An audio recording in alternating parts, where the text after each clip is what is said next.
Starting off strong here. I have no idea what happened to session 19's vlog, but I got you from 20 to 30. So thanks for joining me for this last leg of 30 hours of breathwork later.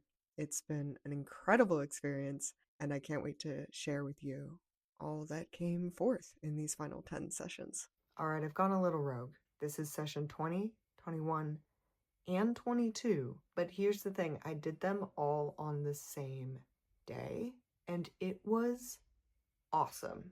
I thought when I started this challenge, I would be doing one session a day, and I've discovered that sometimes stacking them can be really, really powerful.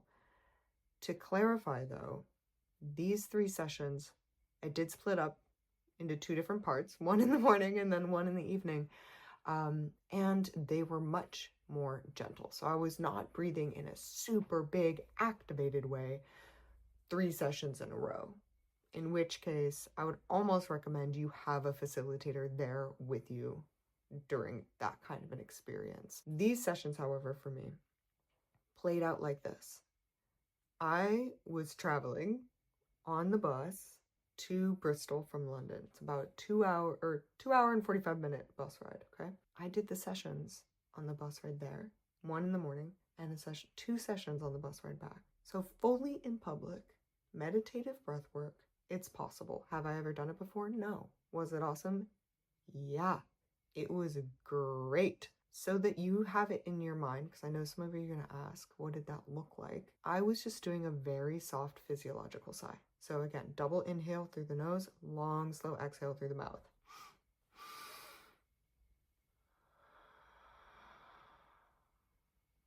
So you wouldn't necessarily even know I was doing breath work. You might just think I was relaxing or sleeping or meditating or whatever. That said, I think it's fine to do breath work. It's safe to be seen.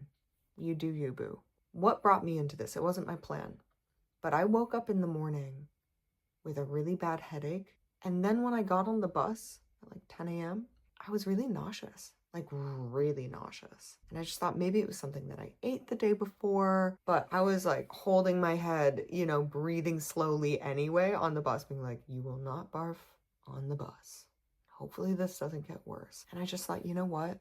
I need something to distract me anyway. I'm already breathing like really slowly. I might as well put on a breathwork session and see what happens. So I put one on and I just breathed really slow in the beginning of that first session. Every time I inhaled, I thought I was gonna Ralph. It was just really, really intense. And so I just went really low, really slow, no pressure. And then by the end, that nausea started to clear. And I was like, okay. The headache started to shift. And ultimately what came through, even though it was so gentle, the breath was barely there at parts of that journey. What came through was that there was this emotion rooted in fear living in my solar plexus. And it had been activated because the day before I'd had a conversation about my dreams for my work, the vision, where I know I'm going, what we're doing, where we're heading. And it felt really good to talk about it with this person. But by the next morning, and actually really that evening, the parts of my body that didn't feel safe stepping into that dream yet, they came up. And they showed up in chronic pain and headache and in really severe nausea to tell me to slow down. And our bodies do that a lot. But even I forget just how powerful emotions are in our body when it comes to showing up as somatic symptoms, as pain, chronic pain. It's just a little reminder to consider that it might be somatic if you're experiencing these sorts of things. Because by the end of that 45-minute session, headache gone, nausea gone, totally fine. And what I did during that session was, again, some internal family systems parts work, really simplified, just connecting to that sensation, connecting to the fear, and helping it breathe with me, and helping it start to ground.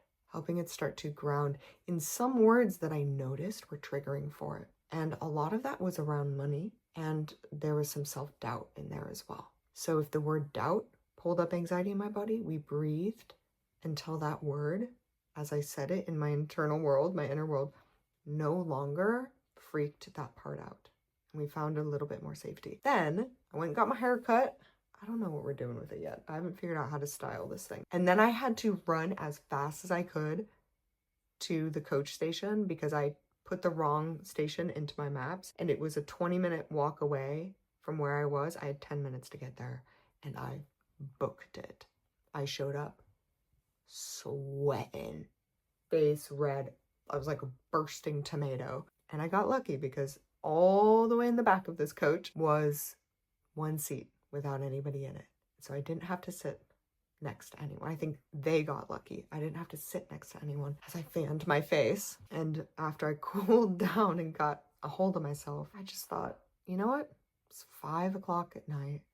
It's getting kind of dark anyway. I've got a few hours. My nervous system's a bit activated, like my stomach's hurting now because I just had to stress it out and run. I went into total survival mode, just like, I am not missing this bus. I'm not. And I got there with like 60 seconds to spare, literally. Got on the bus and it was gone, out immediately. It was amazing. I have this motto that I use quite often, which in these moments where it seems like something's impossible, I just say, you know what, Alea? Let it happen. Let it happen. Do whatever you need to do to let it happen. You want it, let it happen. And it's really helpful because you just do everything you can and you see what happens. Most often, you make it. Now, I put on a session, not expecting much to happen, just started breathing through it. And that solar plexus part, that part that feared taking up space, feared the big dream, but also was holding a lot of fear around money, was really wanting to do some more work. And so I started moving into the word millions. Let's acclimate to the word million. You've got fear around money? Let's acclimate to the word million. And so I did that. And we breathed, and other parts of me came in to support it. I was working with the chakra system a bit, like bringing in throat to support solar plexus, bringing in heart. So we started acclimating to the word million. And this was just a desensitization in with parts work. So I was imagining the parts. I was really getting connected to what these might need to feel safe. But then I was also working with that part in my mind's eye, visualizing it as something separate than I am. And we were breathing together to desensitize the fear energy, which showed up kind of as this like really strong vibration, to these words, like millions. And so we breathed together until that word registered totally neutral in my body and with that part. And then I thought, this is fun. Let's keep going. Billions. The dream I've got, it requires we be able to hold and contain $1 billion company. And so we were just in it. That one took a little longer. And then I just kept going. I was like, I'm not done with this work yet. And so we kept going. I did another breathwork session on top of that, and we acclimated to billions. And then, interestingly enough, there was still a fear behind that solar plexus part. And it was very young, and it was activating to the word debt.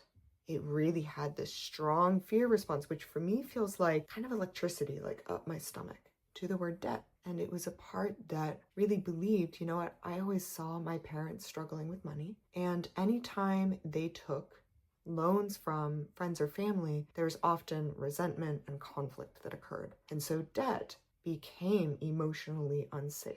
And so I worked with that part, and actually all of the different emotions within me, or characters within me, the parts, if you will, were there supporting the process in different ways. And this might sound crazy if you've never done parts work, but it is really, really powerful, and it helps you as the conscious being step into a place where you're really holding a safe, secure space for all of the different versions of you that exist in your body, and to bring them up to the present moment, and to be the one that's keeping them safe so they don't have to keep you safe.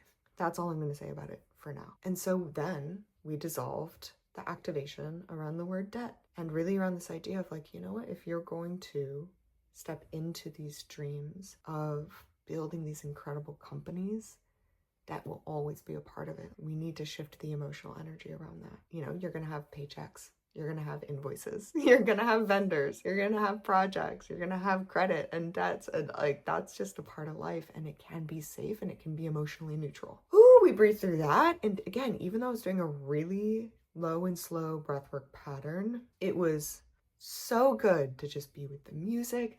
I did some top holds. I had some really strong body highs from those top holds. When you're breathing and then you contain the energy in a hold, you get what's called a curve of chaos, where the energy kind of waves through your body in these like blooming tingles. And it's really fun when that happens. It was a really transformational day. But what stands out for me more than anything is just how true it is that intensity does not equal transformation. How big and strong and activated you're breathing does not equal transformation. It's your connection to yourself that actually moves you into a state of change and growth and transformation. Now, when you learn tools like parts work or the emotional freedom method, are you able to facilitate greater and greater transformation? Yeah. This is what we do in Feel Good. This is what we do in SLS. But even if you are just starting out on your meditative breathwork journey and you're holding space to connect with the sensations or the emotions, if you're putting name to those sensations in your body, you are establishing safety. You're holding yourself in a much more present and connected way. And that in of itself is enough to start creating massive change in your emotional landscapes and in what's possible for you moving forward. No matter what your inner world looks like, whether you're visual in your inner world or not, no matter how you make sense of the sensations in your body, you can create massive change with really simple practices. And you can do them in the moments between, like being on a coach, being on a bus, being on the train, waiting at the airport. It is available to you and it's safe to do that.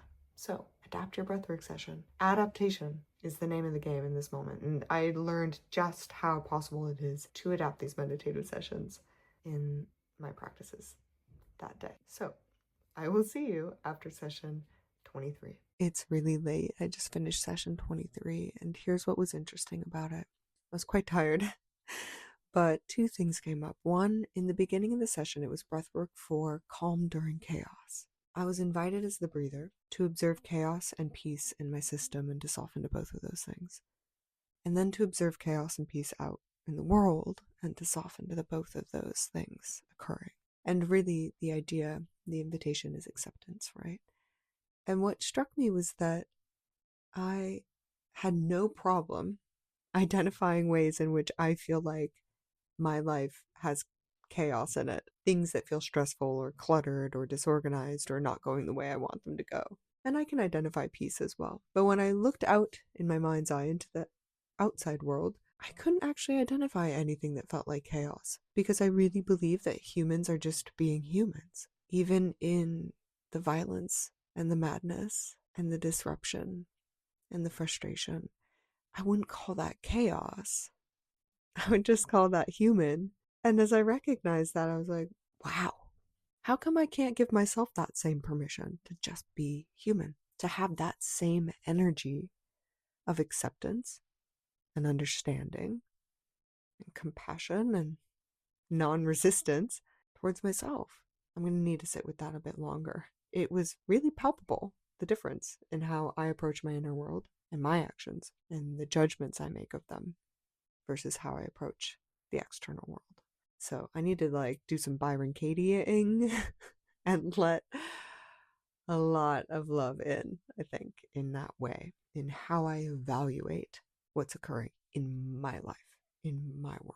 So that was really cool. So I just breathed and I softened to that. And then at the end, I said something that I just loved, which is that chaos is just a forest of infinite curiosities. So I'm going to let you think about that one and invite you to also look at your relationship to chaos and peace in your life and what you believe about that, how you feel about it, and your relationship to chaos and peace outside of you. And just notice the relationship between those two things and maybe soften to them into a little bit more acceptance. Session 24 was a quick one. I don't have much to report. It was one of those that you just practice being through. I started it with a headache, and through breathing, the headache went away midway through the session, and I was like, yes, I'm getting so good at this magic.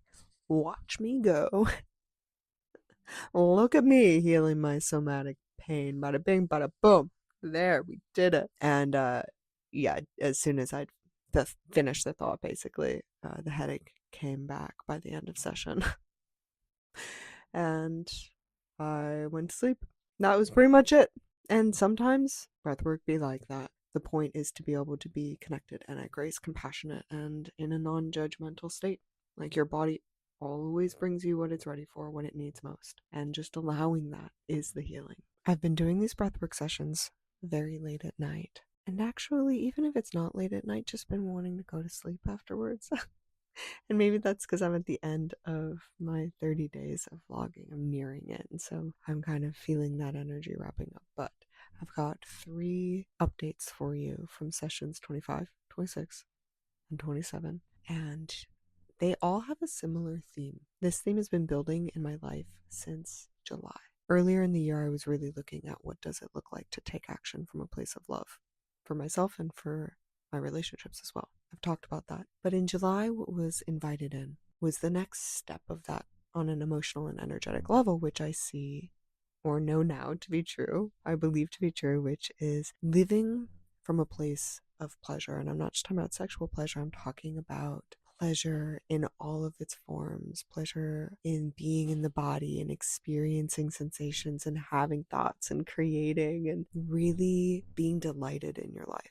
That is actually the next evolution into empowered embodiment and self-liberation after anchoring into love. And that came through a lot this week, through some of my dreams, but also through the breathwork practice experience. So session 25, it was a lot about surrender. It was a very gentle session, breathing in the nose, out the mouth, and really just letting the goodness of the day soak in, seeing how much I can slow down with the pleasure of the things that are going the way I desire them to go. And then even finding pleasure in maybe some parts that I'm feeling like a bit challenged by, parts within me and elements of my life. It was really nice. Really kind of open-ended. There's no definitive takeaway. It was just anchoring into that. And then session 26 had a lot of movement. I'm noticing my takeaways from a lot of these sessions. They're becoming almost more ambiguous. And in session 26, I had a lot of movement through my body. Just wanting to dance, wanting to move my arms, wanting to kind of just like move energy around me, up and out and around. And a lot of gratitude anchoring into just the energy of the earth. And then session 27 I did last night, and I decided to pull a tarot card for it. Look, I still have it here. And 2 jumped out of the deck. And I really was wanting to go into a bit of an active imagination and visual meditation with a guide. So I was looking for one of the major arcana in the tarot, which is a practice one of my friends brought me into in July, actually. In July, I went into a really deep meditation with the archetype of death. And yesterday, what came out was first the Ten of Cups, which is really sharing, in this is how I interpret this card, sharing your fulfillment with others, really feeling so much pleasure and gratitude and sense of satisfaction and fulfillment, and being able to have that spill over into your relationships and being able to find it in your relationships. I was like, okay, I'm into it, but where's my major arcana? And the Hangman popped up. Now, I don't really know tarot. I use it more as just like a fun practice and exploration of energy and symbology in my life. But looking at the Hangman, I was like, well, he's at peace. If you turn him upside down, he looks a little like knowing as well, like he kind of has this spiritual connection. He knows something that you don't. His hands are hidden behind his back. Maybe he's got something in them, maybe he doesn't. But he's relaxed. There's no stress here. He's just chilling. So before really looking into this, I brought him into my session. And what was fascinating is that what came through was a really big lesson in slowing down. And this archetype in my self-guided visualization during this breathwork session really embodied this very divine masculine energy that was just calm, safe, and grounding, but also permissioning. And the invitation that this archetype invited me into was what ended up being divine feminine energy. It's very spacious and magnetic, and in this state of expansive pleasure. Again, outside of a sexual practice, expansive pleasure in life. And then a willingness to be seen in that, to let the light shine on it. And it was so cool. And then after the session, I was chatting with a friend, and she read from one of her books what that teacher, that mentor, had to say about the Hangman. And I was like, yep, check, check, check. It all came through. Got it. So My takeaways at this point is that I'm really excited to do my final 3 sessions. It's taken me a little longer than 30 days, and that's okay. My last week got really jam packed before I'm going to Japan. I did a lot of late night coaching sessions that I don't normally do. And you know what? I'm feeling good. It's all great.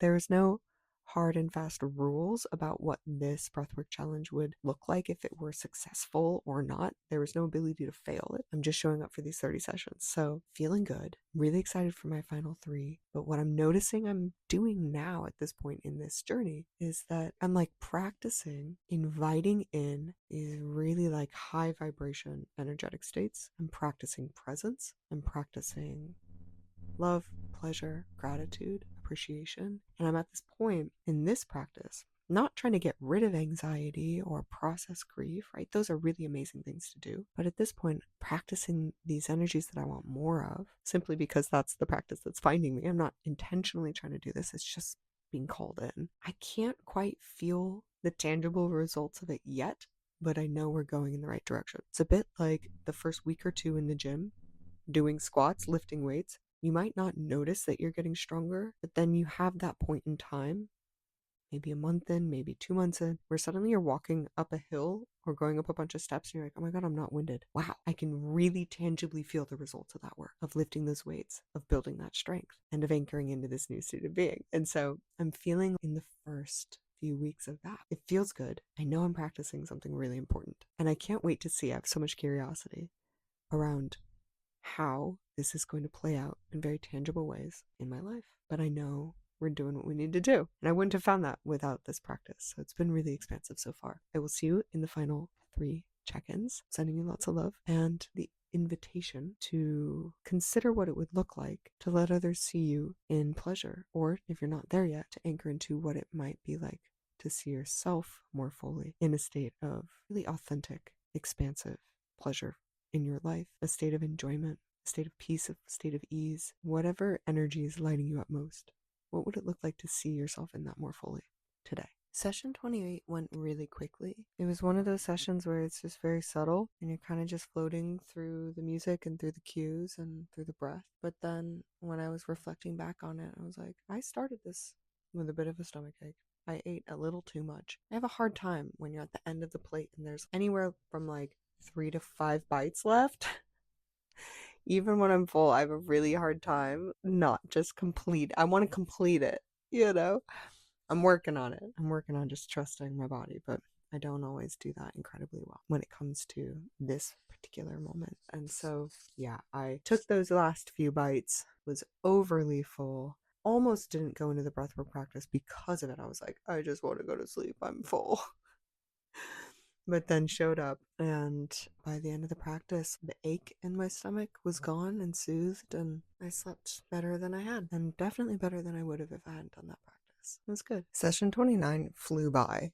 It was an hour, but it just disappeared. I was kind of on the edge of sleep during a lot of it, but what dropped in was my body's need for forgiveness. And it wasn't around anything in particular, but I noticed when I tuned into what my body needed, that word came up really strong. And so I was just like, I forgive you. I forgive you. And that settled some parts of me that just needed to hear it. And I was reminded just how powerful it is to listen to the messages that your body needs to hear, not just what it's saying, but what it might need to hear from you as the person holding it. To just spend some time letting that settle in and letting your body hear that from you and receive it. So we spent a little time in some open-ended forgiveness. It felt really nurturing and comforting and apparently needed. And this is why we go into these practices that help us tune into the unconscious rather than trying to think our way through, because I consciously would not have been like, I need to forgive myself, but it came through in that practice. So it was pretty cool. I just finished session 30. I just finished session 30. All in all, it took me about 5 weeks instead of 4 weeks. And I feel so good about that. I have no complaints. It has been the best challenge ever. It exceeded my expectations. I had no idea how much I still could learn from breathwork. That's definitely the longest breathwork practice I have ever implemented in a month. And 30 hours of breathwork later, my final session is right before I'm about to go to Japan. Feels just like the perfect timing, the perfect moment. And I feel really complete. And that's what was coming through during this final session. It was Breathwork for Inner Fire, which I had to put on because I'm a little Sagittarius and I got a lot of fire energy in me. And there was just waves of energy, of just completeness and unison and oneness between me and the earth and all of the guides and energies that are here supporting my journey. There's just this sense of vibrational harmony, and it was really, really beautiful. I really enjoyed it. Overall, what I have learned from this practice is just how beautiful really subtle sessions can be, just how much easier it is to find an hour a day to connect to yourself than I ever thought it would be, and just how important it is to practice the feeling states that you desire to be in well before you're ever going to get like a tangible result. Practice the joy, the happiness, the peace, the stillness, the safety, the enoughness. Practice being calm and connected, being at peace, even when it feels imperfect, because you're working a muscle. Like, that's where I see this practice. That's how I see it. Having played out over the last 5 weeks, is really a journey of faith and trust. That calling in what I desire more of, more spaciousness, more leaning back, more connection, more power in my body, in my voice, in my self-belief, will eventually lead to me anchoring deeper and deeper and deeper into those states of being. Even if the results aren't immediate, even if they're fleeting, and they disappear right after session. This is what we do with the creative coping and lifestyle that I teach in the Feel Good membership and the Self-Liberation School. We learn to practice what we want more of just as often as we practice soothing the parts of us that need healing and support. And after this journey, I can tell you, ooh, it is worth it because I feel it all anchoring in. And it's been so cool to bring you along on this journey. It's been so helpful for me even to actually watch through these vlogs and reconnect to those insights. So if you have a regular practice, make notes, write it down, make a vlog, make an audio voice note, and go back to it. Give your body the chance to remember and reintegrate and ingrain those insights into your nervous system, into your being, into your cellular level existence. Yeah? It's been so, so useful. And so I just wanted to say thank you for joining me for this vlog. If you've gone through all 3 of them, well done. That's amazing. I'm so glad that you're here. Thank you for spending time with me. If you have any questions about breathwork, join me in the Feel Good membership where I teach it for $17 a month. Join me in the Self-Liberation School. We're going to go really, really deep, not only into breathwork as a practice, but also emotional freedom, full self-expression, and really living into your legacy from this place of peace and presence and power. And thank you for joining me on this channel. If you're on the YouTube channel, thank you so much for being here. I appreciate you so much. This has been such a great journey. It never ceases to amaze me just how capable we all are of slowing down and tuning in and discovering incredible nuances to the beauty of life through the human body. So if you haven't today, this is your invitation to slow down and to find your own unique practice in order to reinforce that, in order to get there.